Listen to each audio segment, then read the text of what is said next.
feel like Horatio Alger is really part of me. My mother had my brother, sister, and I write on a piece of paper the word can't, put it in a shoebox, and we buried it in our backyard. Horatio Alger does this amazing thing. It takes something that really is perhaps a scar, and it turns it into a star. Growing up as an Air Force brat, I have to think about where I'm actually from. Home was wherever our family was. From Germany, Washington State, Texas, Oklahoma, Louisiana, California, Nebraska, and finally I went to Stevens College in Columbia, Missouri. My parents taught us that you need roots, but you also need wings. I had wings at a very early age provided by my parents' faith, encouragement, and selflessness. My mother was one of 8 children and the first and only in her family to attend college. She was a school teacher and often said, "Failure is not an option. Get up right now and try again." She instilled her pearls of wisdom as the foundation upon which we built our lives.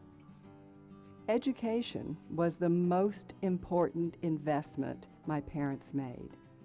Through careful savings and sacrifice, I had the privilege of a college education. However, I did not want to be a burden to them, and I finished college in 3 years. From the time I was 16, I always had a job.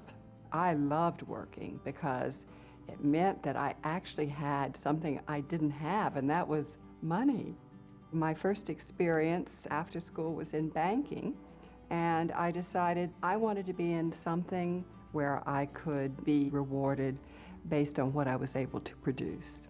A friend suggested that I talk to a small publishing company. I became the sales manager, and in a very short period of time, a gentleman who owned a printing company was interested in starting an in-flight magazine.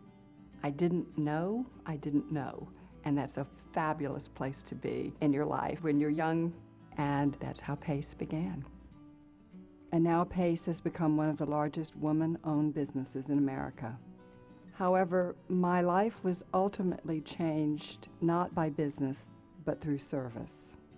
First with Habitat for Humanity, then United Way, and now the American Red Cross. After all, we come into this world with nothing. We leave with nothing, and all we ever really keep is what we give away. Some of us will be called to do great things, but most of us will be called to do small things with great love. As I hope to hear on that final day, those 7 most precious words, "Well done, my good and faithful servant."